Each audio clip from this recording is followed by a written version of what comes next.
Тим 809-ийн ерөнхий шалгалтанд бэлж байгаа сурагч зориулсан номны органик урвалын төрөлбөлөх сэдвийн зарим даалгаврыг тайлбарлая. За 1137 дугаар даалгавар урвалыг ангиллах юм байна. За тэгэхээр А дахь урвал бол бензолоос нитробензол үүснэ гэж байгаа. За ингээд бензолоос азотын хүчил хөрийн хүчлийн холимгоор үйлчлэхээр нитробензол үүснэ.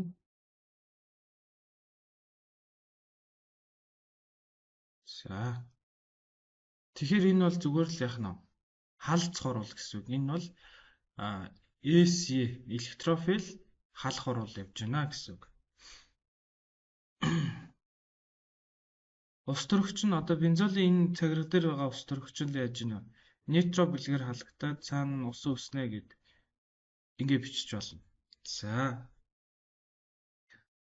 B нь болохоор профиенээс профан үүснэ гэж байгааз. За профиен гэхээр CH3H. За ингээд ийм нэгдэл хийж яснаа профан гэхээр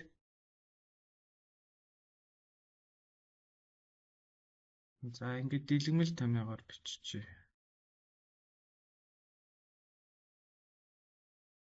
За ингээд за C-ийн эсэлтгүй хэмийг тооцохоор профины за энэ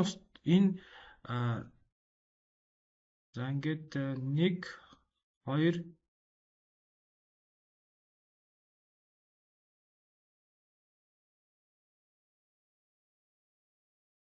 1 2 3 гэж дугаарлах юм бол 2 дугаартай C энэ нэгдлээ найрлагдах химийн холбоо тасрах юм бол 2 дугаартай C 1 электрон авна гэсэн үг. Тэгэхээр энэ эсэлтгүй хэмээ сөрөг нэг байсан байгаа байхгүй. За тэгээд 1 дугаартай C болохоор энэ нэгдлийн найрлагдах холбоо тасрахаар нийтдээ хэдийг авах нь 2-ыг авна гэсэн үг. Тэгэхээр эсэлтгүй хэм нь сөрөг 2 байсан гэсэн үг. За одоо 1 2 3 гэж дугаарлах юм бол 2 дугаартай C 2 электрон авахар болчихж байгаа сөрөг 2 гэсэн үг. 1 дугаартай C 3 электрон авахар болчихж байгаа сөрөг 3. Тэгэхээр энд ямар урвал явж байгаа нөхөр C сөрөг 1 байж байгаад хэд болж байна? C сөрөг 2. Тэгэхээр C бол 1 электрон нэмж авсан гэсэн үг. Нэмж авсан. Тэгэхээр электрон нэгдүүлж байгаа учраас авж байгаа учраас энд яах вэ? Ангижрах урвал явж байна гэж хэлж болно.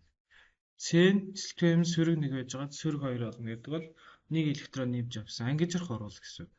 За тэгэхээр B бол ангижрах урвалтай гэхээр энэ байж болно, энэ байж болно. А халдцах урвалтай гэхээр ерөнхийдөө ингэж бараг болчихол юм байна л та. Энд бас байна тийм үү? B тэгэхээр энэ дээр А нь байхгүй юм чинь.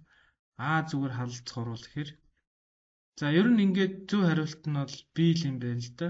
За одоо C-г анализ хийгээд үзье. За фенил амин буюу анилин байна. За энэ амин бүлэгтэй гэсэн үг тийм ээ. За ингээд бором 2-той урвалд ороод 3 боромтой анилин үүссэн гинэ. За NH2 бүлэг бол нөгөө 1-р төрлийн чиглүүлэгч өөрөөр хэлбэл халдцааг орто байрал дээр бас нөгөө орто байрал дээр бас яах нь энэ орто байрал дээр явуулж өгч байгаа байхгүй. Тэгээ цаана 3 мол H бором үүснэ. Энэ зүгээр л EC урвал электрофил халах урвал гэсэн үг. За халдцах урвал гэсэн үг. За D болохоор одоо та хэдийн хамгийн сайн мэддэг урвал ах тийм ээ. Этанол за ихэвчлэн бид нар кали 2 хором 2 O7 тэгээд хөрийн хүчлийн орчинд хүчлэг орчинд эсэлтүүлээд за эхлээд бол альдгид болно цаашаа үргэлжлүүлж эсэлтээд цууны хүчил болно. Тэгэхээр ингээд спирт альдгид карбон хүчил спирт эсэлтээд альдгид үүсээд альдгид эсэлтээд карбон хүчил үүсэж байгаа. Энийг бол яах нь эсэлтгэр бол гэж нэрлэнэ. За хариу сонирхож байвал та хэд эсэлтгэн юмудаа олоод үзэхгүй тийм ээ. За одоо энэ С чинь 2-ыг аваад 1-ийг өгнө гэхээр энэ сөрөг 1 байж байгаад энэ дээр R-ийг 1 болоод энэ дээр R-ийг 3 гэд ингээд за эндээс ийшээ шилжихдээ яах нь R-ийг 1-ээс гэдэг чинь 2 электрон алдсан гэсэн үг юм байна. 2 электрон алдсан. Буюу 2 электрон чөлөөлөгдсөн гэсэн үг. За эндээс ийшээ явахаараа хэдийг алдсан бэ? 4 электрон алдсан юм байна. Биш 2 электрон алдсан юм. Ингээд электрон чөлөөлөлт буюу электрон алдж байгаа учраас энэ яах нь эсэлтгөр болгох нь шүү дээ. За ингээд алдсан. Тэгэхээр эсэлтгөр бол гэсэн үг. D.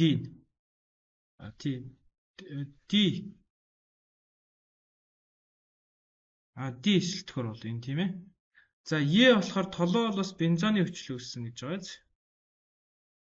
За тэгэхээр толгой бол нь болохоор бензолын цагирга дээр CH3-той буюу метил бензолыг толгой бол гэж нэрлэж байгаа. За толгой бол калий манган O4-ийн за мөн хөхрийн хүчлийн орчинд өөрөөр хэлбэл хүчлэг усамдаар эсэлтээд эндээс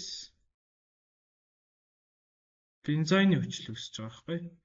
Тэгэхээр энэ бас яах нь эсэлтгөр бол гэсэн үг.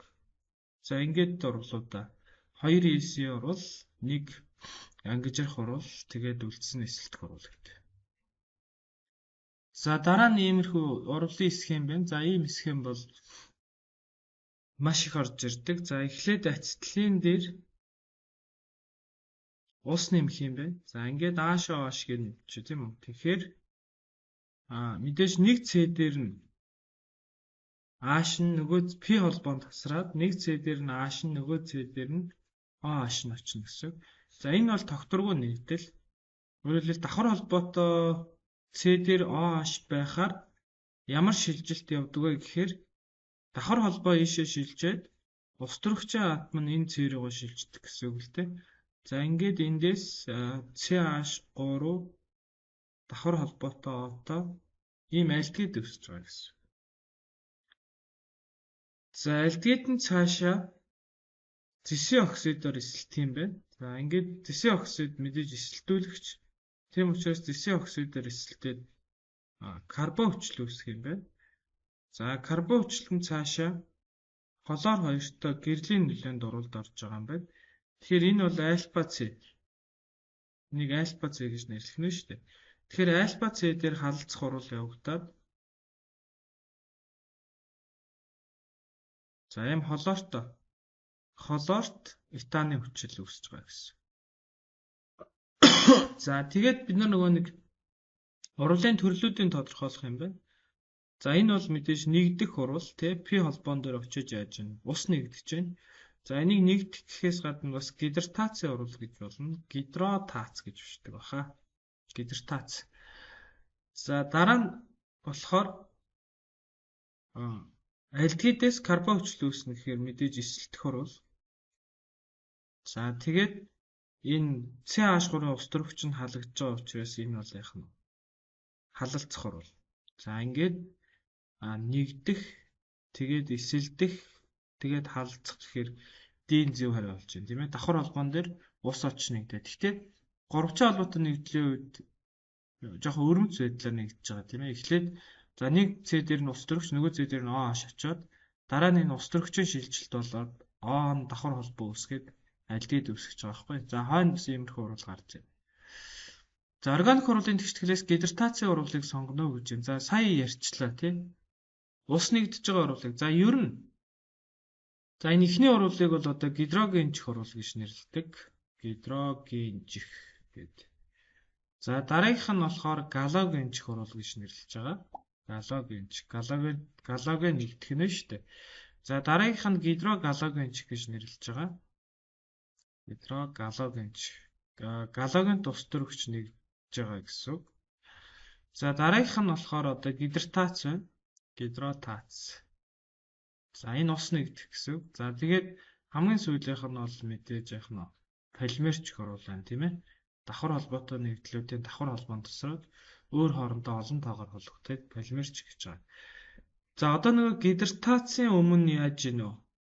D гэсэн өгтөр авч байгааз Тэгэхээр энэ бол одоо ер нь үгүйсгэж байгаа. Үгүйсгэх тий. Гидратац гэж ус нэгдэх, дегидратац гэвэл ус ялгаруулах гэсэн. Ер нь эсрэгээр нь болж байгаа гэсэн. Тэгэхээр эндээс ус ялгаруулж байгаа урвал нь аль юм гэхээр энэ D урвал байгаа байхгүй юу? Е урвал яагаад биш вэ гэхээр Е чинь ингээд хоёр их хөцтэй байгаа байхгүй юу? Тийм учраас Е бол зүгээр халалцах урвал гэсэн. Халалцах гэж ойлгож байна. Яг бол хоёр бодис урвалд ороод хоёр бодис үүсэж байгаа зү. Ялгаруулах урвал гэхээр мэдээж яг нэг их бодисоос хоёр бүтээгдэхүүн өсчиж ялгаруулах урвал болно шүү дээ. Тэгээд ялгаруулах урвалын дүнд яг ус өсөж явах хэвээр.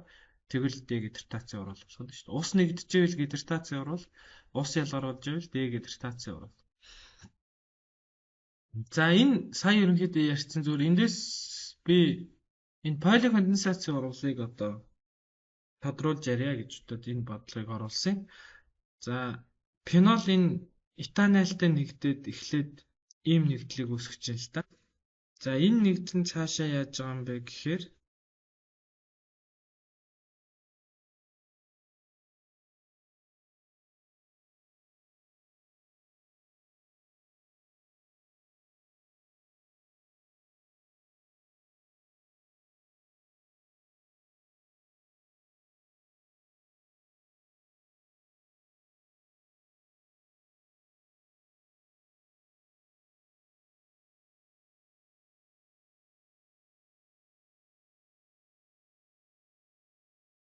за энэ нэгдэл нь ингээд цаашаа өөр хоорондоо тэгээд бас энэ альдгидийнхаа оролцоотой урвалд ороод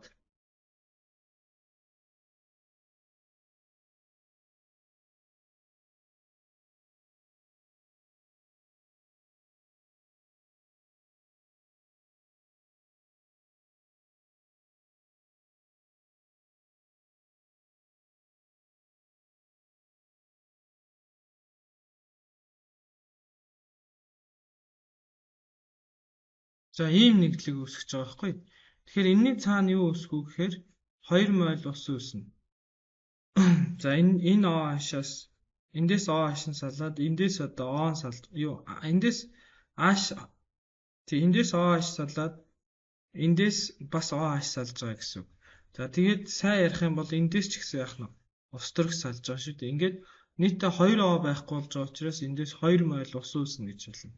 Тэгэхээр ингээд ийм олон функционал бүлэгтэй нэгдлүүдийн дундаас ус, аммиак гэх мэт, за H холбоор гэх мэт ийм бага молекулт нэгдэл ялгаруулад цаана нь ийм одоо полимер нэгдэл үүсгэж явах юм бол энэ бол полимер нэгдэл тийм ээ. Полимер нэгдэл үүсгэж явах юм бол за энэ урвалыг поликонденсацийн урвал гэж нэрлэж байгаа байхгүй юу? Энэ бол поликонденсацийн урвал. Тэгэхээр поликонденсацийн урвалыг яаж таних юм бэ гэхээр энэ полимер үүснэ тэгээд цаана нь яах нь ийм бага молекулт нэгдлүүд үүсчихвэл энэ поликонденсацийн урвал гэсэн үг байхгүй. Гэтэл энэ дээр бас полимерч урвал байгааз. За полимерч урвал гэдэг бол зүгээр ингээд хараа. Ийм давхар холбоотой нэгдэл байж байгаа. Давхар холбоотой одоо алкин гэсэн үг тийм ээ. Алкины давхар холбоо тасраад ингээд одоо энэ бас л яах нь полимер. За тэгвэл энэ болохоор давхар холбоотой нэгдлийн давхар холбоонд тасраад полимерж байгаа байхгүй. Тэгэхээр энэ урвалыг болохоор бид нар полимерч урвал гэдэг. Тэгэхээр ерөнхийдөө полимерч урвалын хувьд яг бид нар ингэж ойлгочих болно. Их бодис нь ерөнхийдөө ханаагүй нэгдэл. За тэр дундаа алкин тэгээд алкадин. За ийм одоо нэгдлүүд байх юм бол ерөнхийдөө энэ бол полимерч урвалд л орно гэсэн.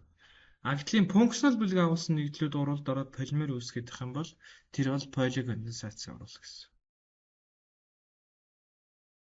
За дараа нь поликонденсацийн урвалаар үүсдэг макромолекул нэгдлийг сонгож байгаа. За энэ дээр бид нар хоёр зүйлийг одоо мэддэг байх хэрэгтэй. За ер нь одоо байгалийн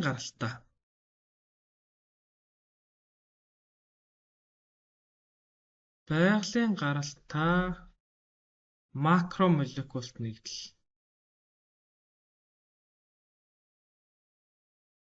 Молекулт нэгдэл бол хоёулын конденсацийн урвалаар ер нь үүссэн байдаг.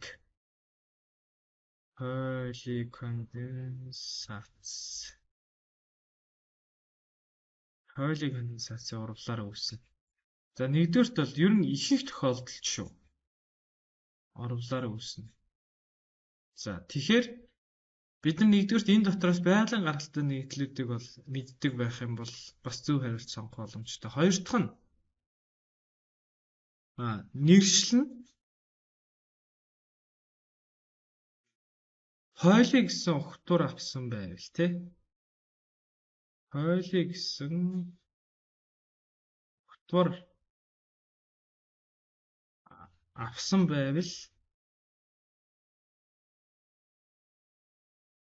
бас ерөнхийдөө нийтлэг тохиолдолд полио гэсэн ухтуур авсан байвал одоо полимерч урвалаар үүссэн гэсэн. Полимержих урвалаар үүссэн. За ийм хоёр зүйлийг ерөнхийдөө мэдчихвэл бас хариулчих боломжтой. Урвалаар үүссэн.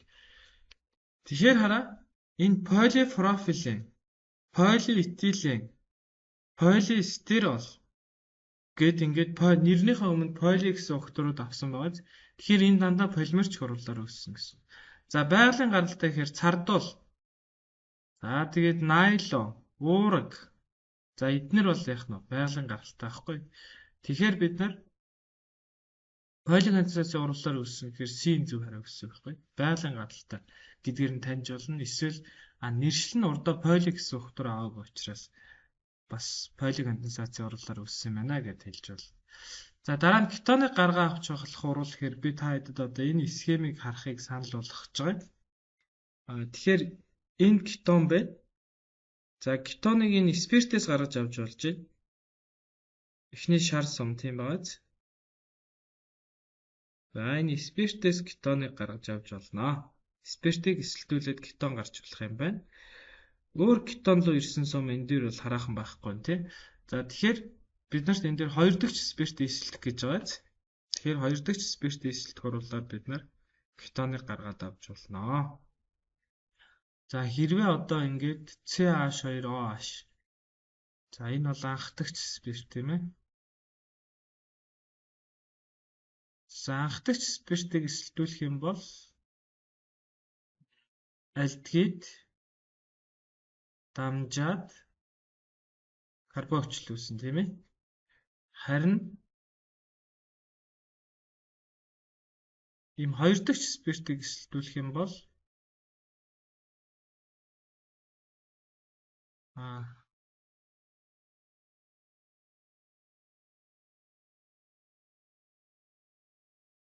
хоёр дахь спиртийг эсэлтүүлэх юм бол ингээд кетон үүснэ гэсэн үг байхгүй.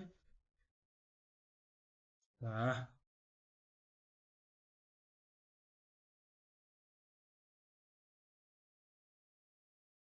За дараагийн даалгавар нь карбончлолон анх дахь амины хоорондох урвалаар юу үүсэх вэ гэж. За тэгэхээр энэ бол карбончл нэмэх нь за амийн бүлгийг ийш нэргүүлээ биччихнэ. Би биччихье. За ингээд. Тэгэхээр эндээс юу үүсэх юм бэ гэхээр карбончлаас OH, амийн бүлгээс H сална гэсэн. За тэгээд энэ сөрөг туйлдаа чөлөө тусдаа азотын атом эерэг туйл бүхий карбонил бүлгийн С рүү давталснаар карбоксил бүлгийн С рүү давталснаар урвал явдаг гэсэн. За тэгээд энэний дүнд карбончлаас OH, амийн бүлгээс устөрөгчин сална.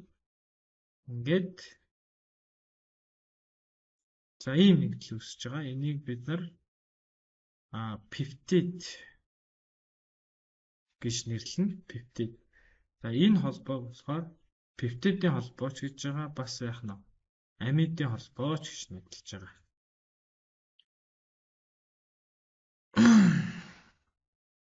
За дараагийнх нь карбончлын хоёр молекулын хоорондын урвалаар юу үүсэх вэ гэж асууж байна. За энэ карбончл нөгөөх нь дахиад за OH-ийг нэргүүлээ биччихнэ.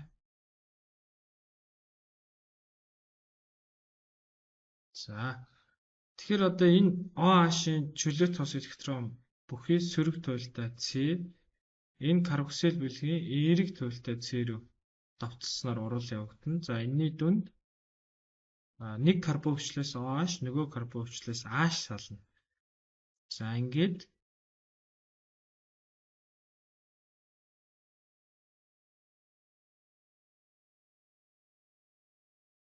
тэгэд нэмэх нь ус үүсэх юм байна. Энд дээр бас нэмэх нь усаа марцсан байна шүү. Ингээд. За тэгэхээр энэ хоёр карбовчлын дундаас ус салаад үүснэ нэгдлийг бид нэр хүчлийн ангидрид гэж нэрлэж байгаа. Eta хүчлийн ангидрид, мета хүчлийн ангидрид, пропон хүчлийн ангидрид гэж нэрлэх юм л да. За хоёр спиртийн молекул хоорондын урвалаар юу үүсэх вэ гэж. За тэгэхээр R гээд CH2OH гэжээ. Дахиад нөгөө спиртийн ингээд CH2R гэжээ. За энэ одоо бас зарчмын үед ялгаагүй. Энэ сөрөг туйлтай чөлөөт тостой OH нь on спиртийн O-той холбогдсон энэ эерэг туйлхээ C рүү давталснаар урал явагдана. За тэгээд энэний дүнд мөн дундаасных нь усал ялгарна. Тэгээд R CH2 O CH2R гэсэн юм нэгдэл үүснэ. Тэгээд нэмэх нь ус. За энийг болохоор бид нэр эфир гэж байгаа. Тэгвэл эфирт энийг бол ер нь энгийн эфир гэж нэрлэдэг. Энгийн эфир гэж хэлдэг. За ийм нэгдэл үүснэ. За энэ урвалыг ингээд тэмдэглэчөө. За ингээд хоёр спиртийн дундаас ус үүсэх юм бол эфир ус хоёр спиртийн дундаас ус салаад эфир ус үүсэх нь буцаад одоо гидролизд ороод за спиртүүд үүсгэн гэсэн. Тэгэхээр ер нь бол энэ иргэдэг урвал катализатор нь ихэвчлэн дандаа хөрөвчл байна. Тэгээ нэг шулуун болон эрх урвалынх нь катализатор адилхан учраас энэ урвалд ерөөдөө тэнцвэр тогтдог гэж бас ойлгож байна. За молекултай дөрвөн нүүрс төрөгчийн атомоос нэг нэгдлийн молекул масс 88 бол энэ нэгдлийн тухай дараах мэдээллүүдээс зөвийн сонгоно гэж байна. За C дөрөвтэй гэж байна тийм ээ. Тэгэхээр энэ нэгдлийн молекулын масс нь молекулын масс нь л байна. Одоо молекул масс гэд буруу бичсэн юм шиг байна. Нэгжийг харахад молекулын массаар хэлж байна. 88. За тэгэхээр бид нар 88-аас C4 гэдэг чинь 12-ыг үржих нь 4-ыг хасчихъя. Тэгэхээр 48-ыг хасчихё тийм. 48-ыг хасчихаар цаана 40 үлдэх юм байна. За 40. За энэ дотор хэдүүлээ 2 O байгаа гэдээ үзье. Таамаглаж байгаа шүү дээ тийм ээ. Тэгэхээр 2 O байгаа гэдээ үзэхээр цаана нь 32. 8 H үлдэх юм байна тийм. Мэдээж энэ дотор бол H байгаа. Тэгээд бас O байх боломжтой шүү дээ. Энд диол гэж байна. Эсвэл 2 дахь спирт, эсвэл анх дахь спирт гэж байгаа. Тэгэхээр бол O байгаа, бас H байгаа гэсэн. Тэгэхээр 2 O байгаа гэдээ үзэх юм бол 8 H та. Тэгэхээр энэ нэгдэл C4 H8 O2 байна. За тэгэхээр ерөнхийдөө бид нар байгууллагын томыг нь аваад үзэх юм бол 4 C-тэй. За тэгээд одоо эднэрийн аль нь байж болох вэ гэдгээр л үзнэ л дээ. Тэгэхээр диол байна гэхээр бол энэ боломжгүй юм байна. Энэ дээр 2 H ирнэ. Энэ дээр 1 H, энэ дээр 2 H, энэ дээр 3 H гэхээр энэ хэдэн H та 5, 6, 7, 8, 10 H та болчихж байгаа. Тэгэхээр энэ бол боломжгүй. Энэ хариулт бодлоо болчихлоо. За альдгидийн бүлэг бол 2 дахь спирт дагуулсан гэж байна. Тэгэхээр 4 C-гээ хийгээд захын C-дрийн альдгидийн бүлгээ хийнэ.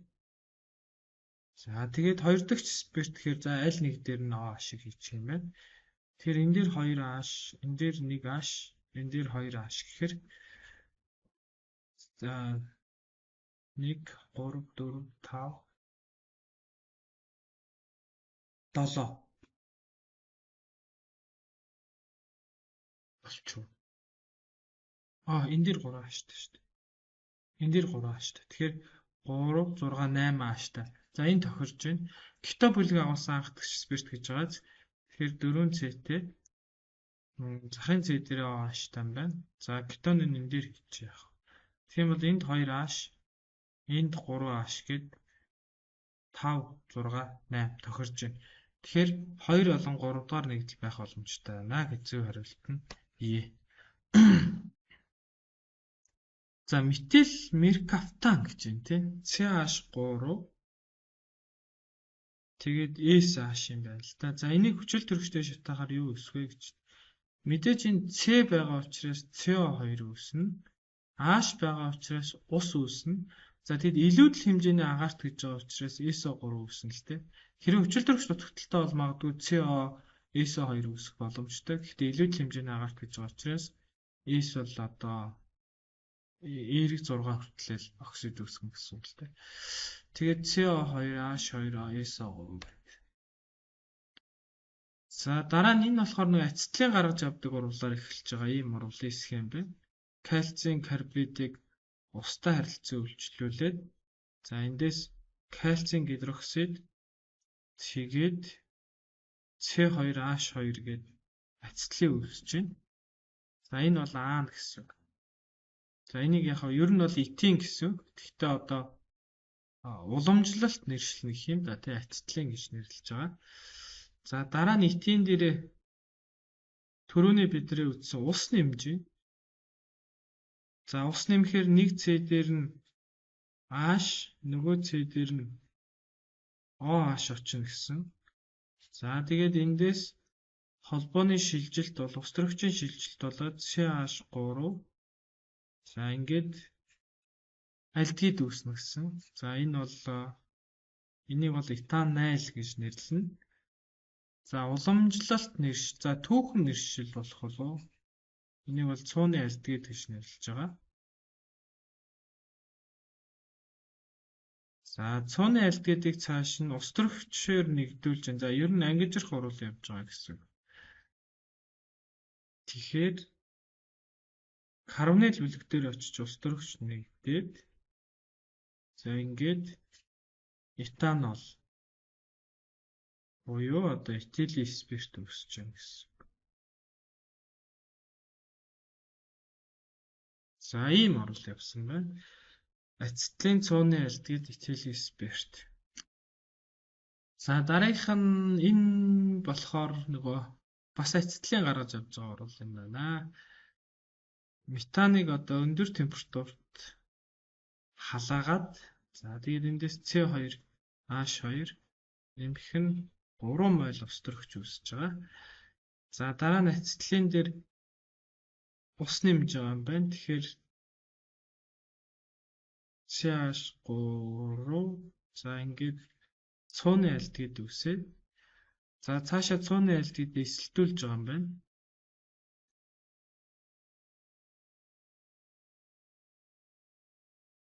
Тэгэхээр цууны альдгид эсэлтээд цууны өвчл үүсгэнэ. За ингээд ийм зөв харна юм байна.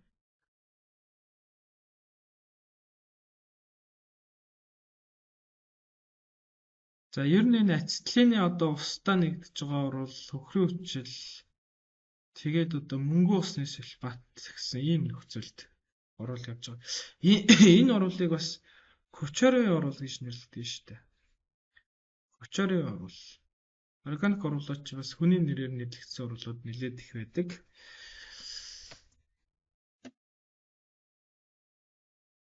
За дараагийнх нь бас л схем байна.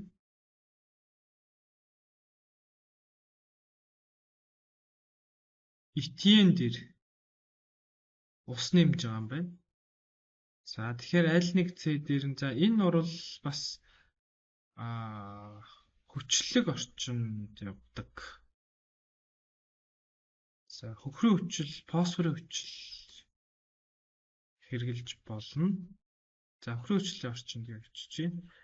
За тэгэхээр CH3 тэгээд CH2 OH болно. Нэг С дээр нь А шин, нөгөө С дээр нь О шин очоод. За дараа нь энийгээ калий манган O4-оор эсэлтүүлж байгаа юм байна. Ус үсгээ. За. Тэгтээ ихэвчлэн спиртийг бол одоо калиний хроматоор эсэлтүүлдэг. За яг энэ тохиолдолд калиум пермангнатаар эсэлтүүлж байгаа юм байна. Тэгэхээр мэдээж энэ бол цооны өвчл болно. Этаны өвчл гэсэн үг.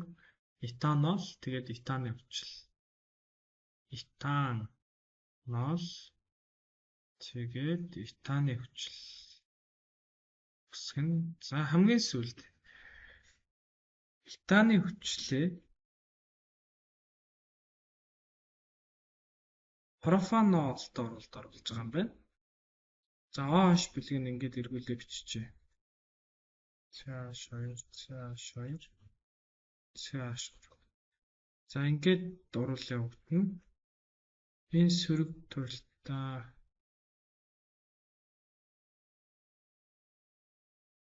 Энэ сөрөг туйлтаа чөлөө тос электронтой О.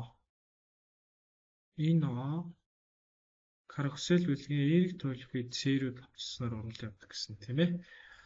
За энэ бас иргэдэг урвал. Яа гэвэл энэ нөгөө катализатор нь хүчлэг байдаг байхгүй. Тэгээ буцхруулах нь катализатор бас хүчлэг гэсэн үг. За ингээд эндээс CH3 за ингээд О CH2 CH3 гэсэн бүтээгдэхүүн үүснэ. За энийг нэрлэхдээ энэ бол карбон хүчлээ хэсэг. За энэ болохоор яг нь спиртийн хэсэг. Тэгэхээр спиртийн хэсгээ эхлээд нэрлэнэ. 3 С-тэй учраас спиртийн хэсгээ одоо халагчаар нэрлэнэ. Энийг бол халагчаар. За нөгөө талын нь болохоор алкан дээр нэмэх нь О гэж дөө. За ингэж нэрлэдэг. Тэгэхээр 3 С-тэй учраас мэдээж профил. За тэгээд карбон хүчлийн хэсэг нь 2 С-тэй байгаа учраас этан тэгээд Оат гэж ингэж нэрлэнэ гэсэн үг. Профил этанол. За тэгээд бас тооцоо хийх юм байна тий. 11.2 литр этилийн хэвийн нөхцөлд этилийн үсэг оруулалтын эцсийн бүтээгдэхүүн. За 11.2 литр гэдэг чинь 0.5 мол гэсэн үг байх. За тэгэхээр энд молийн тооны өөрчлөлтгүй явж байгаа учраас за энэ дээр 0.5 за энэ дээр бас 0.5 тэгээд энэ дээр 0.5 тэгээ энэ дээр 0.5 мол үсэх юм байна л та. За тэгээд энэ эцсийн бүтээгдэхүүн нь болохоор C1 2 C5 H7 10 тэгээ O2 гэсэн ийм бүтээгдэхүүн юм байна. Тэгэхээр энэний молийн масс нь болохоор 12-ыг үржих нь 5, нэмэх нь 10, нэмэх нь 32. Тэгэхээр 60 70 102 грамыг үржих нь молийн сөрөг 1. Тэгэхээр 0.5 мол гэхээр тална гэсэн үг шүү дээ. Тэгэхээр А зөв харин. Этанол үсээд этаны хүчил үсгээд профил этаноот үсээд тэгээд 51 грамм. За дараагийн даалгавар нь дараах хурлын бүдүүчийг ашиглан X ба Y бодисуудыг нэрлэнэ үү гэж байна. За энэ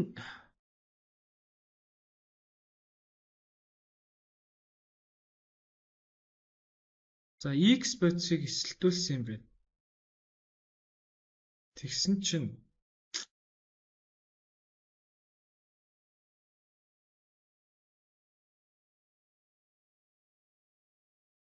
ингээд 2 дээрээ кетонтой 4 дээрээ метилтэй ийм нэгдэл үүссэн гинэ. 4 метил пентан 2.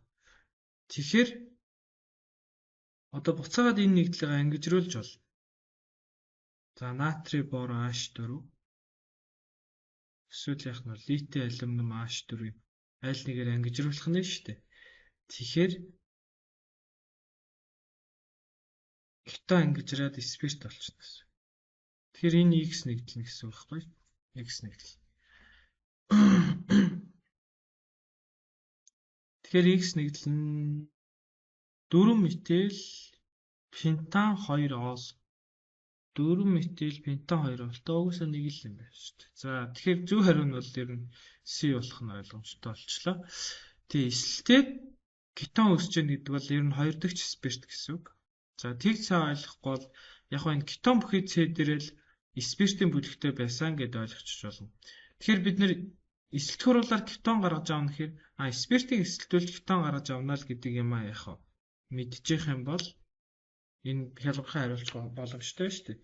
Эсэлт хуруулаар кетон эсвэл альдгид үүснэ гэдэг бол анхны их бодис нь спирт байж л гэсэн. Тэгэхээр спиртийн бүлэг нь хаана авах юм мэдээж кетон бүлэг байсан С дээрэл спиртийн бүлэг нь байна гэсэн үг байхгүй.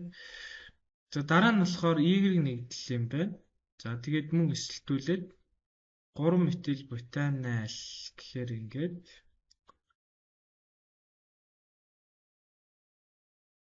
3 метил бутанал. За энийг 4 зэтэй шүү дээ нэр тий. За ингээд ийм нэгдэл байсан байна. Тэгэхээр мөн л энэ С дээр нь л юу байж вэ? Спиртийн бүлэг нь байсан байна. Спирт гэсэн үг. За тэгээд энийг ангижруулаад үзэх юм бол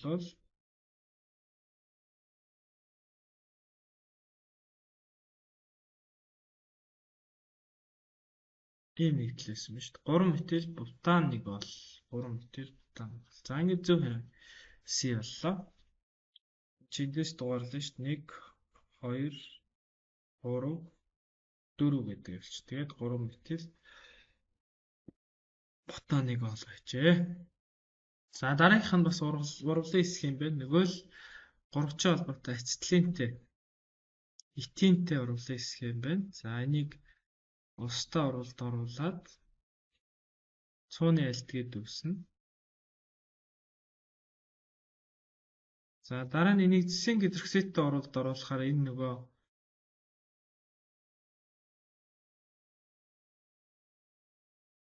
эсэлтэд за тэгээд карбон хүчил нэмэх нь за зис нэгтэй оксид тэгээд ус үүсгэж байгаа. За энэ одоо улбар шар өнгөтэй гэж хэлж байгаа. Тэгэхээр ийм улбар шар өнгийн одоо тунц үүсдэг. Энэ нэг мөнгөн талны урвалтай төстэй. Тоолонсын урвалжтай төстэй ийм урвал байж байгаа. Альдгид зэсийн оксидээр эсэлтэд карбон хүчил үүсдэг гэсэн үг. За ингэхээр энэ зөв хариу бах те этанол үүсээд тэгээд этаны хүчил үүсэж байгаа. За дараа нь болохоор за эндээс бас за энэ бол энийг ер нь бол яг ер нь бол зүгээр эн чинь давхар холбоотой нэгдэл учраас энэ ийм нэгдлээ шүү дээ. Энэ бол схемийн сонирхолтой ирнэ. Хариулт нь бол одоо дэндүү хэлбэрхэн ийм бодлого байж байгаа. C3 H6 тэгээд алкен байгаа шүү дээ. Тэгэхээр H бором нэмэхээр мэдээж нэг C дээр нь бором нөгөө С дээр нь ус төрөгч очино. Тэгэхээр C3H7 бором болчихно. За дараа нь энийг юу нэмж гинэ? Кали оши уусмал нэмчихэж байгаа. Усан уусмал гэсэн үг.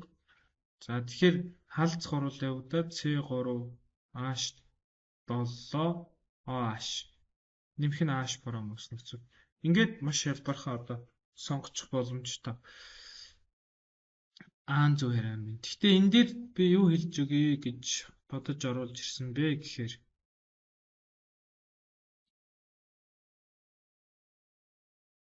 за энэ дээр ингээд H бором нэмж байгаа байхгүй. Тэгэхээр мэдээж нэг ус төрөгч дээр нь бором нөгөө дээр нь яах нь OH очин шүү дээ. Ус төрөгч очин шүү дээ. Тэгэхээр энэ ийм олон ус төрөгчтэй дээр нь ус төрөгч нь олон ус төрөгч бүхий С дээр олон ус төрөгч бүхий С дээр ус төрөгч нэгднэ гэсэн ийм дүрм байгаа. Энийг зайцвийн дүрм гэж нэрлэдэг. Зайцвийн дүрм гэж нэрлэдэг санаа байна. За, буруу ч байж магадгүй. Олон ус төрөгч бүхий C дээр ус төрөгч нэгднэ гэж. За, тэгэхээр бид нар одоо энэ 1 2 3 гэсэн ийм 3 цэтэй байгаа. Тэгэхээр мэдээж ус төрөгч бол H борон бол 1 2 дугаар C дээр л очиж нэгдэн шүү дээ. Тэгэхээр аль C дээр нь ус төрөгч нь 1-р C дээр ус төрөгчийг нэгдүүлэх юм уу эсвэл 2-р C дээр ус төрөгчийг нэгдүүлэх юм гэдэг асуудал байгаа байхгүй. Тэгэхээр бид нар энэ дүрмийг одоо сайн мэдэхгүй бол энэ дүрмийг цээжлээд орно л гэсэн. Тэгэхээр 1-р C дээр нь бол яах нь вэ? Ингээд давхар холбоонд тасраад P холбоо тасраад тэгээд олон ус төрөгчтэй C дээр нь ус төрөгч нь цөөхөн ус төрөгчтэй C дээр нь бором очно гэж ийм үндсэн бүтээгдэхүүн үүсгэх хэрэгтэй байхгүй. За тэгээд дараа нь бол энэ бором ноо ашаар солигдоод спирт болчихж байгаа гэсэн.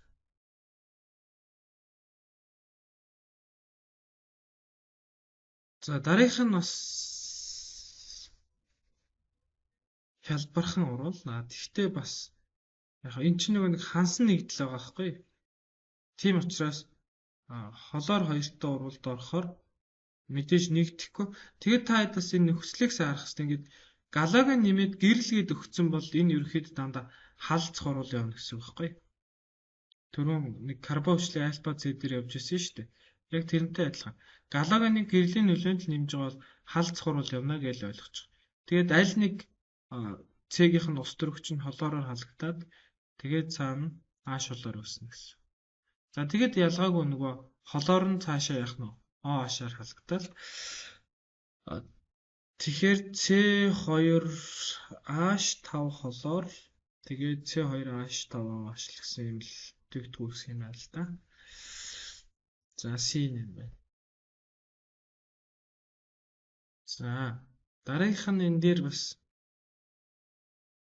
ацетилен байгаа юм.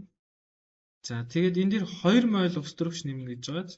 Тэгэхээр эхлээд 1 мол ус төрөгч нэмэх юм бол эн чинь 2P холбоо 1 сигма холбоо байгаа байхгүй. Тийм учраас эхлээд яах вэ гэхээр 1P холбоонд тасраад хоёрын дээр нь яах нь нэг ус төрөгч ирнэ гэсэн. За ингээд одоо юу болсон гэхээр CH2 болчихж байгаа гэсэн. Тэгээд дахиад ус төрөгч нэмэхээр үлдсэн P холбоонд тасраад CH3 болж байгаа гэсэн. За ингээд CH3 нь холоор тэгэхээр энэ дээр бол нөхцөл өгөөг байгаа байхгүй. Тэгэхээр энэ мэдээж хансан учраас холоортой яах нь нэгдэх урвалд орохгүй. Тэгэхээр ямар боломж байгаа юм гэхээр халах урвалд орно гэсэн үг шүү дээ. Тэгэхээр яг нөхцөлийн л өгөөг болохоос биш бид нар энийг бол халах урвалд орох юм байна л гэж харна. За тэгээд C2H6 үсээд C2H5 холоор гэдэг хин зөв хариу гэсэн үг. За энэ нэлээд өмнөх онуудын шим материал байна. За энэ 1 мол ус төрөгч нэгдэж байгаа биз? Одоо нэг 3 холбоотой нэгдэл дээр чинь 1 мол ус төрөгч нэгдүүлж байгаа байхгүй. Тийм учраас энэ алкин болно гэсэн үг. За тэгээд алкин нь цаашаа яаж вэ? Ус нэгдүүлэхээр нэг C дээр нь ус төрөгч, нөгөө C дээр нь OH болоод ингээд этанол үүснэ гэсэн үг байхгүй. За ийм зөв хариу. За дараагийнх нь болохоор энэ хөвхрийн хүчлийн орчинд халаана гэж байгаа спиртик. Тэгэхээр CH3, CH2, OH гэдэг ингээд хөвхрийн хүчлийн орчинд халаахаар ус үүснэ гэсэн үг. Дегидратацийн урвал явна гэсэн үг. Ус үүснэ. Тэгэхээр эндээс OH тэгээд эндээс мэдээж хин салах нь H-ын сална гэсэн үг. За тэгэхээр энэ CH2 болно. Нэг H-ын салаа явуулчлаа шүү дээ. Энэ бас OH салаа явуулж байгаа учраас CH2 болно. Тэгээд дунд нь ийм давхар холбоо үүсээд алкин үүсэж байгаа гэсэн үг. За дараа нь энэ алкин дээр H бором нэмж байгаа. Тэгэхээр нэг C дээр нь H нь нөгөө C дээр нь бором очоод за ингэж болчихно гэсэн үг. Тэгэхээр C2H4 за тэгээд зөв хариу нь B юм байна. За дараагийнх нь бутены гидратац явж байна. Бутен 1-ийн. За одоо эндээс эхлээд бас асуудалтай юм гарч ирнэ. За ус нэгдэн тэгтээ бас яах нь нөгөө олон ус төрөгчтэй дээр нь ус төрөгч нь нэгдэнэ гэдэг дөрөв явна. Тэгэхээр эндээс CH3, CH2 C гээд давхар холбоонд тасраад олон ус төрөгчтэй дээр нь ус төрөгч нь цөөхөн ус төрөгчтэй дээр нь OH нь гэхээр нөгөө OH бүлэгч яах нь 2 дугаар Z дээр ирчихэж байгаа байхгүй. Тэгээд ус төрөгч нь ийшээ шилжээд давхар холбоо нь ийшээ шилжнэ гэхээр эндээс CH3, CH2 тэгээд кетон үүсэж байгаа гэсэн. Ер нь ганцхан ацетилинээс л альдгид үүсдэг. Тэрээс бусад тохиолдолд ерөөхдөө дандаа кетон үүсэж байгаа. За энэ бол бутан 2 үүсэж байна. За дараа нь энийгээ юунд оруулж ийнэ гэхээр ерөөхдөө ангижрах хуралд оруулж байгаа л гэсэн үг шүү дээ. Ус төрөгч нэгдүүлж байна тийм үү. Тэгэхээр CH3 тэгээд CH2 тэгээд энэ дээрээ юутай болчих нь OH-тай болчихно гэсэн үг ангижраад. За тэгээд энэ болохоор бутан 2 ол үүсэж байгаа юм байна. Бутан 2 ол. За одоо энийг цааш нь яаж ийнө гэхээр молекул дотоодын дегидратац гэж байгааз. За тэгэхээр бас концентрацтай хүчил ерөнхийдөө авдаг. За тэгээд түнгийн цагааны оксидтай халааж бас болно. За фосфорын хүчил бас хэрглэж болно. За тэгэхээр эндээс бас нөгөө дегидратацийн уруулын явна гэсэн үг. 1C-гээс OH. За тэгээд дараагийн нөгөө H нь хаанаас салах вэ гэдэг асуудал гарч ирж байгааз CH3-аас H нь салах юм уу эсвэл CH2-аас салах юм уу? Тэгэхээр энэ болохоор ингэж байгаа. Цөөхөн ус төрөгч бүхий C-гээс ус төрөгч сална гэсэн ийм дүрм байна. За энэ дүрмийг зинхгэн зайцын дүрм гэдэг баха. Ус төрөгч сална. Тэгэхээр 1C-гээс OH салчихна. Зэрэгэлдээ аль C-гээс нь ус төрөгч салах юм бэ гэдэг асуудал гарч ирж байгаа байх нь шүү дээ. Тэгэхээр тэр OH бүхий C-ийн зэрэгэлдээ байгаа хамгийн цөөхөн ус төрөгчтэй C-гээс нь ус төрөгч сална. За тэгэхээр ус үүснэ нэмэх нь гэхээр CH3 энэ CH болчихно шүү дээ. CH2 байж байгаа CH болчихно. За эндээс OH салаад явсан учраас CH болчихно. Тэгээд энэ дунд нь давхар холбоо үүсээд бут 2E үүснэ гэсэн. За ингээд бутан 2 ол бут 2E ингээд даан зөв харилт юм байна. Молекул дотоодын дегидратац гэхээр молекул дотроос ус салах тухай ярьж байгаа байхгүй. Тэгэхээр нэг C-гээс OH, нөгөө C-гээс H сална гэсэн. За дараа нь CH3, энэ альдгид. За та хэд илүү ойлгомжтой байх үднээс ингэ бичдөө. За ингээд за энийг ангижруулах гэдэг ойлгочих болно. Ер нь ангижрах хурал гэдэг бол ус төрөгч нэгдэж байгаа л гэсэн үг шүү дээ. Нэг C дээр OH, H нөгөө C дээр нь бас яхаа H нэгдэж байгаа гэсэн. За тэгээд нөгөө концентрацтай хүчил байгааз. Тэгэхээр дегидратац явна. Концентрацтай хүчлээр үйлчлэхээр CH2 болно. Тэгээд ус үүснэ. За дараа нь энэ дээр юу нэмчих вэ? H холоор нэмчихээр нэг C дээр нь H, нөгөө C дээр нь холоор очно гэд ингэ болчихж байгаа. За тэгэхээр юу X1 нь болохоор этанол болж байгаа. X2 нь болохоор этин болж байгаа. Тэгээд X3 нь болохоор энэ холлоро этан болж байгаа. Тэгээд зөв хариу C юм байна. За дараа нь энд нэг ийм урал байна. За энэ дээр бромтон байна. Тэгээд CH2 гэдэг энэ дээр бас яах нь бромтон байна. За тэгээд яг энийг бол ерөнхийдөө калий ош спирту уусмлаар үйлчилсэн байна л да. Яг тэгвэл энэ нөгөө дегидрогалогийн хурал явсан байгаа байхгүй. Энэ дээр калиум бромид үсээд дахиад цаана 2 мол ус үүссэн байна. За тэгэхээр яг энэ H энтер тоолоод бас шийдчих болох л байх л та тий. За энэ хоёр борон байхгүй болсон байна.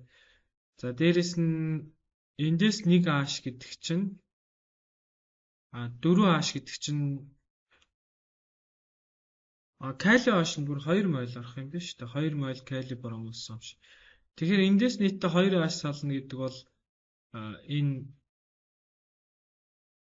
органик их бодисоос 2H салсан гэсэн үг. Тэгэхээр 2H салсан гэхээр аль нь боломж туйлар байж болох уу гэж тооцож болно. Гэхдээ ер нь бол энэ гидрогалагийн чих орвол гидрогалагийн чих орвол энэ кали OH-ийн спирту уусамлаар үйлчлэхээр гидрогалагийн чих орвол явдаг байхгүй. За энэ цэгээс бором сална, энэ цэгээс бором сална. Тэгвэл нөгөө зэрэгэлдээ байгаа H бором сална гэсэн үг байхгүй гидрогалагийн чих орвол гэх. Тэгэхээр нэг цэгээс бором сална, нөгөө цэгээс нь ус төрөгч сална шүү дээ, тийм ээ. Тэгжээж боромт ус төрөгч сална.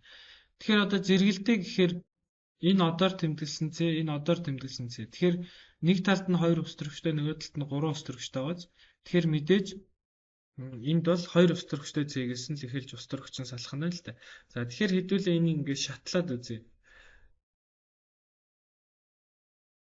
Шатлаад ойлгох гээд үзье.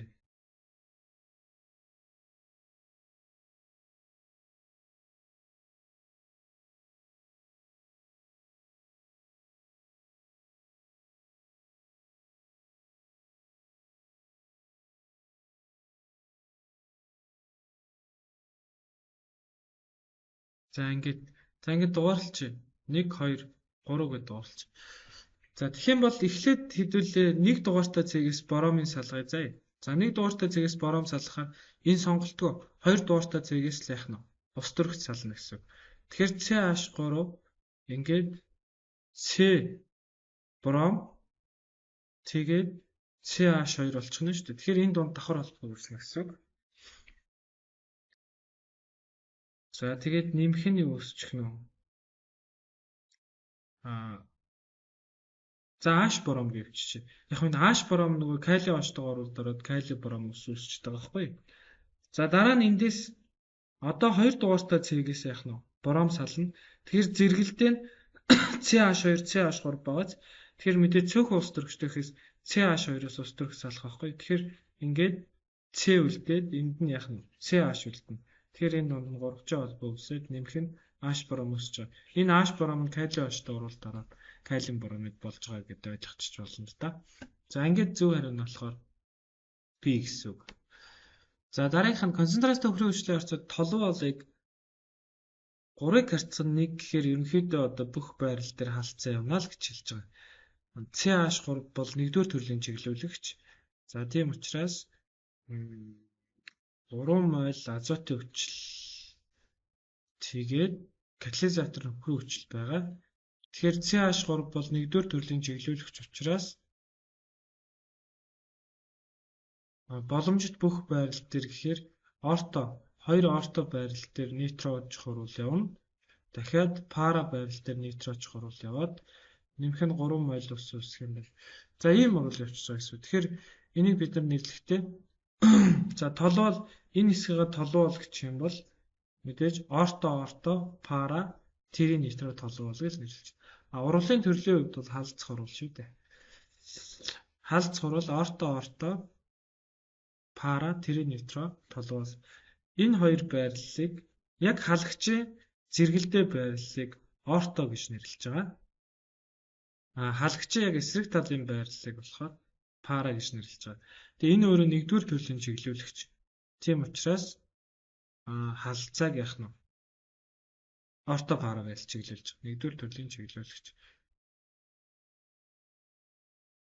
Тэгэхээр 2-р төрлийн чиглүүлэгч нь бол халдцааг мета байрлал чиглүүлдэг байх нь л дээ.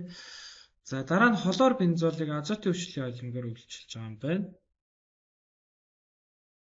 За холоор бас 1-р төрлийн чиглүүлэгч.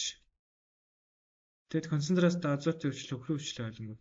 За энэ бол нөгөө бүтээгдэхүүнийг харахаар моно халдцаа буюу нэг л одоо байрал дээр халдцаа явсан байгаа байхгүй. За тэгэхээр энэ 1-р төрлийн чиглүүлэгч учраас орто эсвэл яах нь пара байрал дээр халдцаа явна. Тэгэхдээ ер нь эхний халдцаа бол ихэвчлэн пара байрал дээр явдаг. Тэгэж энэ дээр орто байрал дээр явсан бүтээгдэхүүн бол үүсгэг байна. Тэгэхээр ингээд зөв хариу нь А гэсэн үг. пара байрал дээр халдцаа явж байна. Холоор бол нэгдүгээр төрлийн чиглүүлж учраас орто эсвэл пара байрал дээр халдцаа юм аа. Энийг одоо бараг та шууд биччихээр болчих шиг боллоо тий. Нөгөө давхар болгон дээр ус нэгдэж байгаа. Олон ус төрөгчтэй зээ дээр нь ус төрөгч нь очоод цөөхөн ус төрөгчтэй зээ дээр ааш нь очно гэсэн дүрмээрээ явна. Тэгээд энэ дээр ус төрөгч ирээд энэ дээр ааш ирчин. За тэгээд инол үсгээд инолоос цаашаа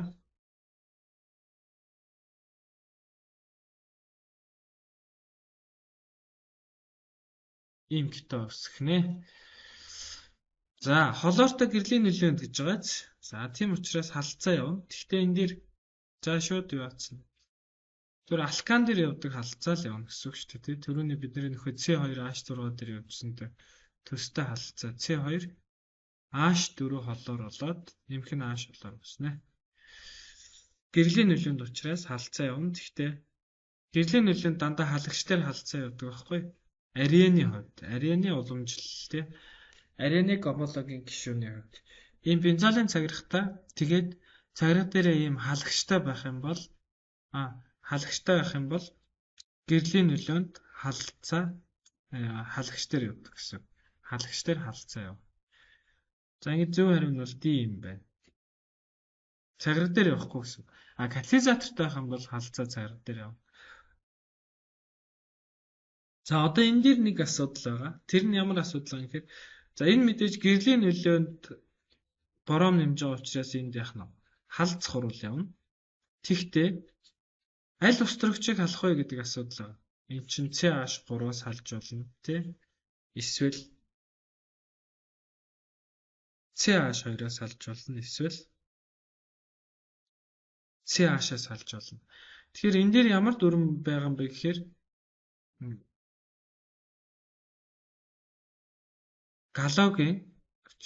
галогийн алканы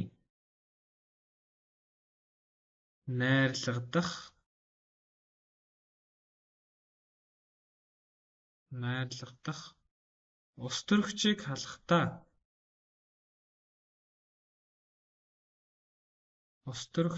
халахдаа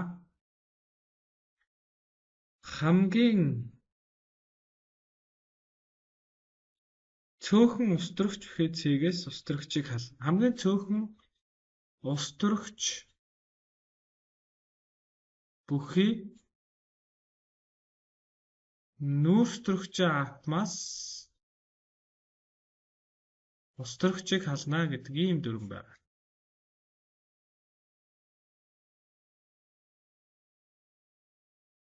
За ингэхээр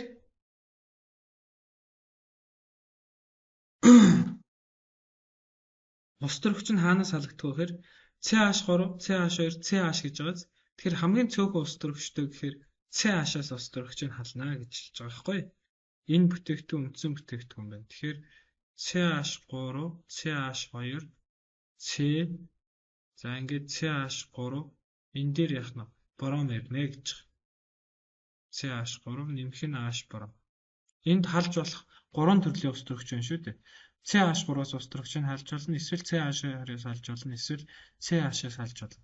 Тэгэхээр хамгийн цөөхөн найрлагдах ус төрөгчийг халахдаа хамгийн цөөхөн ус төрөгч бүхий C-ийн атомоос ус төрөгчийг хална гэхээр CH-ийн ус төрөгчийг л хална гэж байгаа байхгүй. Ингэхээр эндээс ингээд 1 2 3 4 гэж дугарлах юм бол 2 боромо 2 метил бутан 2 боромо 2 метил бутан гэдэг. За ийм нэгдэл үүсгэнэ. За этан боромтой мойлын янз бүрийн мойлын харьцаагаар артикал халдцах хуралд ордог гэж. За энэ алканы энэ халдцах хурал бол ерөнхийдөө одоо гинжин хурал гэж нэрлэдэг.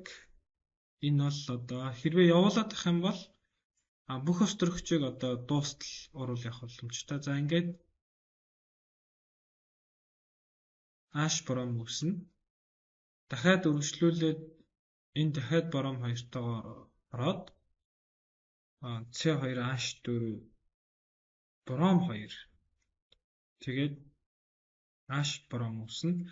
За гэх мэтлэн цаашаа яах нь вэ? C2H3 бором 3 C2H2 бором 4 C2H бором 5 тэгээд C2 бором 6 гэсэн ийм бүтээгдэхүүн гэсэн үг. Тэгэхээр 1 2 3 4 5 6 бүтээгдэхүүн. Нийт хэдэн төрлийн бором нэглэл үүсгэх боломжтой гэхээр 6 гэж хариулна гэсэн үг.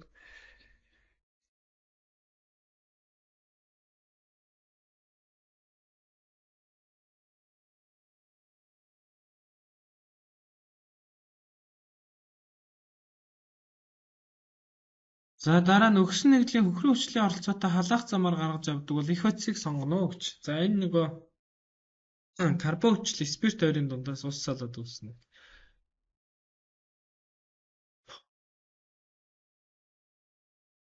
За ямар ч биш ийм нэгдэл байсан л гэж үзэх нь оновчтой байна тий. Тэгэхээр их хойц нь юу байсан бэ гэдэг асуудал байна. За ингээд CH2 за ийм нэгдэл байсан бай тийм ээ. За энийг өөр хооронд нь уралд оруулжээ.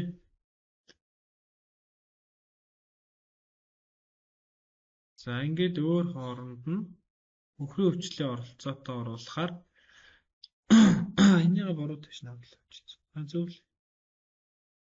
Тэгэхээр нөгөө энэ сөрөг төлбөрхий хүчил төрөгч атом нь эрэг төлбөрхий карбонил бэлгэрүүд давтлаад за ингээд ус сална. Нөгөө талд нь дахиад энэ сөрөг төлбөрхий нөрөвтөрөгч атом ус хүчил төрөгч атом энэ эрэг төлбөрхий энэ рүү давтлаад дахиад эндээс яах нь ус сална. За ингээд цагиргачаар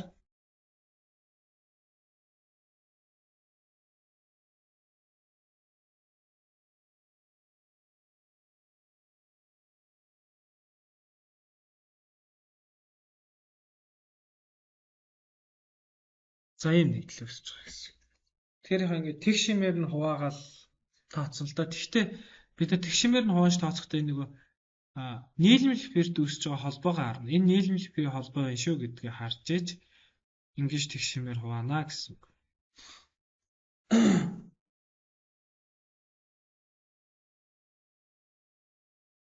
За тэгэхээр энэ А нэгдэл байна тийм. А нэгдлийг л өөр хооронд нь оруулсан байна шүү дээ.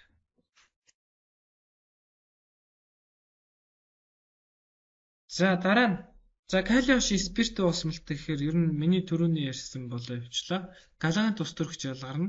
Нэг цэгээс бором ялгарна.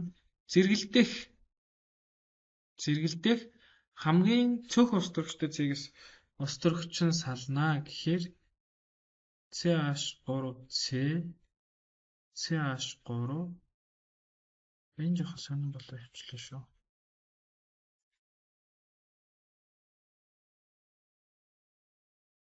CH3C CH3 за тэгээд CH болчих юм байна. CH3 тэгэд энэ донд давхар холбоо үүснэ. Нэг цэгээс нь бором, нөгөө цэгээс нь ус төрөх салцсан учраас давхар холбоо үүсэ. За цаана калиум бромид нэмэх нь ус үүснэ гэсэн үг. H бором ялгарч байгаа ч гэсэн тэр нь калий H-д оруулаад калиум бромид ус үүсгэж байгаа. Тэгэхээр 2 метил бут 2-ийн зөв харин C байна. За дараах хурлаар үүсэх бүтээгдэхүүнийг нэрлэнэ үү гэж байна. За энэ нөгөө түрүүний ярьсан. За ингээд 1 2 3 4 гэдэг дугаарлалчна. Тэгэхээр мэдээж давхар холбоо тасраад байх нь ус төрөгч нэгдэнэ. Тэгтээ ус төрөгч аль цэ дээр нэгдэх юм бэ л гэдэг асуудал байгаа шүү дээ, тийм үү? За ингээд давхар холбоо тасарсан. Энэ нэг дугаарт биш. Энэ 1 2 3 4 гэдэг дугаарлсан байна шүү дээ. Тэгэхээр энэ хоёрын олон ус төрөгчтэй цэдэр нь ус төрөгч нь нэгднэ. Цөөхөн ус төрөгчтэй цэдэр нь OH нэгднэ гэж хэлээд байгаа байхгүй. За тэгэхээр нэг баахан л олон зөв ярьлаа шүү дээ, тийм ээ. Галагант ус төрөгч ус нэгдэхтэй болол олон ус төрөгчтэй цэдэр нь ус төрөгч нь нэгдэнэ. Спирт эсвэл галагант ус төрөгчөөс галаган алканаас галагант ус төрөгч эсвэл ус ялгархтаа OH эсвэл одоо галлагын салхтаа зэргэлдэх цөөхөн ус төрөгчтэй зээгээс ус төрөгчийг авч сална гэсэн. Ийм хоёр ялгаатай дүрм байгаа шүү. За энэ бас яг саяын жишээ байна тий. Саяхтай төстэй жишээ байна. Олон ус төрөгчдүүд нь ус төрөгч нь очоод тэгээд цөөхөн ус төрөгчтэй зээгнэр энэ ус төрөгччүүд CH3 болчихно. Энэ дээр хэн ирчихнэ? OH ирчихнэ.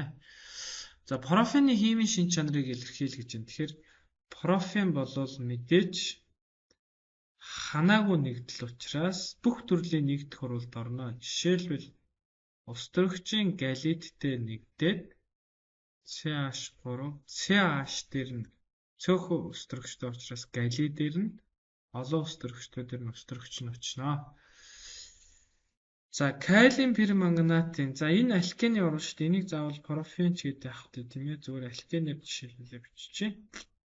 За ингээд R гээд. За ингээд биччихье. Энэ калиум манган O4-ийн за хүүтэн уусмалтай гэж байна тий. За сулруулсан гэчээ. За энэ уусмалтай уралд ороод диол үүсдэг. P холбоонд тасраад нэг C дээр OH, нөгөө C дээр нь дахиад OH үүсдэг. За мөнгөнд толны уралд бол ордоггүй. Тэгэхээр зөв хариу нь бол 1 2. За энийг бөгөөд өнөртөө усны үйлдвэрлэлд дөргөн хэрэгэлдэг. За P нэгдлийг хүчлэгжүүлсэн концентрацтай уусналаар эсэлтгэр яах юм бэ гэж. За энэ жоохон явдал та. Жоохон хэцүү талдаа орвол шүү.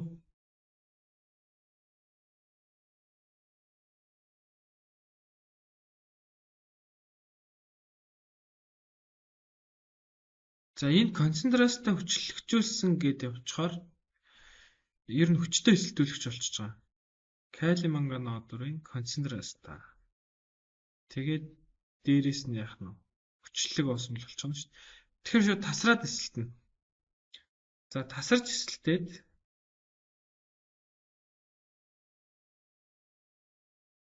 энэ C дээрээ л яах нь давхар холбоотой О-той бол нөгөө тал нь дахиад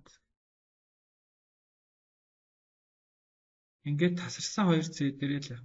За ингэчээр айгүй бол толгоо нэргээ явчих мэдээ шүү.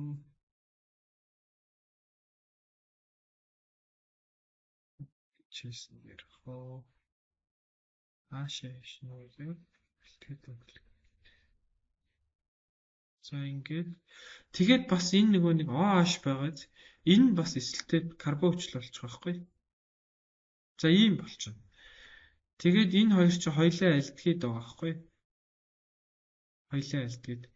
Зүгээр давхар холбоогоо таслаад давхар холбоотой хоёр C давхар холбоо байсан. Энэ одоор тэмдэглэсэн хоёр C дээр л яах нь давхар холбоотой O хийчихэж байгаа байхгүй. Тэгэхээр альдгээд болчихно гэдэг бол энэ цаашаа үргэлжлээд карбон хүчил үүснэ гэсэн үг. За энэ бас цаашаа нөгөө альдгидийн бүлэг нь үргэлжлээд тэгээ карбон хүчил болно гэсэн үг. За тэгэхээр нэг ийм л нэгдлүүд үүсэх юм дээ. Л юм шиг байх юм да.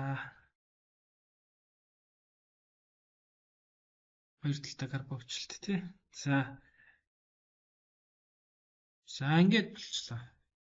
За дараах нь метил ацетилений гидратацаар. За энийг сая зөндөө ярьлаа. Энэ бол пропанон гэсэн.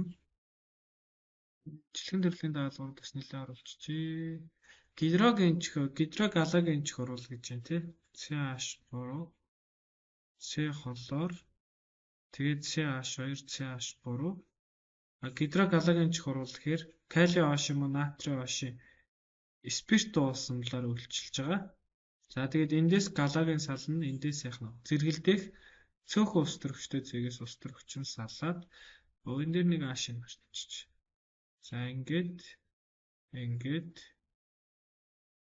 тэгээ энэ донд нь давхар холбоо үсээд нэмэх нь калиум бромид тэгээд ус үснэ. За дараах нөхцөлд тохирох нэгдлийг сонгороо гэж байна. Уг нэгдэл нь геометрийн цис транс изомер үзүүлдэггүй гэхээр Ер нь цис транс эзэмээр үзүүлдэггүй гэхээр энэ захын цэдрийн хоёр ч холбоотой байна. Тэгэхээр энэ байж болж байна. Энэ байж болж байна. Тэгээд энэ байж болж байна. Энэ гурав бол цис транс эзэмээр үзүүлэхгүй. SP2 илгээжлэлтэй нүүрс төрөгчийн апын тоо 4 гэж байгааз. Тэгэхээр энэ SP2 хоёр ч холбоотой байвал SP2 шүү дээ. За энэ SP2, энэ бас SP2 гэд нийтдээ 4 гэд энэ бол шаардлаганд нийцжээ. За дараа нь энэ SP2, энэ SP2, энэ SP2, энэ бас SP2 гэд бас 4 гэж шаардлаганд нийцэж байна. За энэ болохоор энэ бэг би энэ дугуйлж яах вэ? Бэг би жоохон тодруулъя. Б болохоор нэг ийм нэгдэл байгаамаа. За энэ чинь би уг нь өмнө нь нэг ярьсан мөлөө хөл.